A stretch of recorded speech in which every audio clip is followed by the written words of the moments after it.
Shopping చేస్తే లాభం నష్టం వీడియోలోకి వద్దాం. సో నిజంగా షాపింగ్ చేస్తే మనం గెలుస్తామా లేకుంటే కంపెనీస్ మనల్ని గెలుస్తాయా? సో ఈ టాపిక్ బాగా హార్డ్ అవుతుంది. సో ఇప్పుడు మనం ఒక ఆ, నిజం మాట్లాడుకుందాం. సో షాపింగ్ అనేది లాభమా లేక నష్టమా అంటే మనలో చాలామందికి ఇది తెలియకుండానే నష్టం జరుగుతుందని చెప్పొచ్చు. ఎందుకంటే మనలో 80% మంది అవసరం కోసం కాదు, ఆకర్షణతోటో లేకుంటే ఏదో అనిపించిందనో, సో చూస్తే అది అట్రాక్ట్ అయిందనో కొనేస్తున్నాం. సో ముఖ్యంగా యాడ్స్ కానీ ఆఫర్స్ కానీ, సో ఇది మనను ఒక అపోహలో పడేస్తున్నాయి అన్నమాట. అది బాగుందా లేదా అని కాదు, సో కొనాలనిపిస్తుంది కాబట్టి కొంటున్నాం. నిజం ఏమిటంటే మనకు అవసరం ఉన్నది కాదు, మనకు నచ్చింది అని మాత్రమే కొనేటటువంటి ప్రయత్నం చేస్తున్నాం.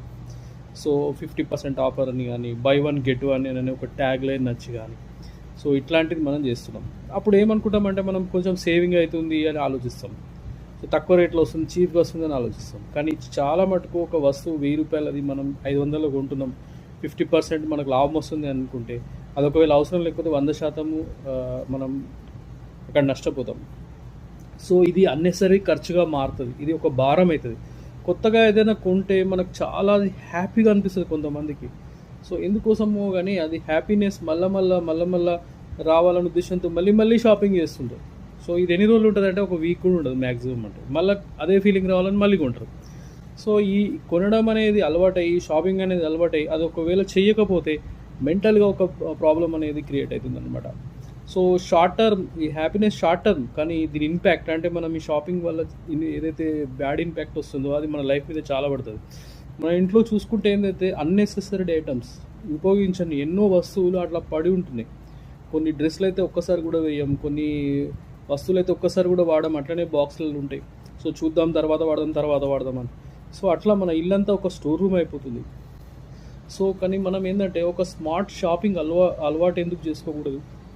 సో ఇట్లా స్టోర్ రూమ్ చేసే బదులు షాపింగ్ తప్పు కాదు, కానీ స్మార్ట్గా షాపింగ్ చేయడం అనేది చాలా ముఖ్యం. కొనే ముందు కనుక మనం 3 క్వశ్చన్స్ వేసుకున్నాం అనుకోండి, ఇది నాకు అవసరమా, ఇది ఇప్పుడే కావాలన్నా, ఇది నాకు వాల్యూ ఇస్తుందా అనే 3 విషయాలు మనం అడుగుదాం. మనం అడిగితే ఒకవేళ ఎస్ అని అందరూ చెప్పింది అనుకోండి, సో అప్పుడు తీసుకోండి. గుర్తుపెట్టుకోండి, ఎప్పుడైనా సరే షాపింగ్ తప్పు కాదు, ఆలోచించకుండా షాపింగ్ చేయడం తప్పు. సో పోయి అక్కడ మన దగ్గర డబ్బులు కూడా క్రెడిట్ కార్డు వాడుతుంటాం చాలాసార్లు, అది ఇంకా తప్పు.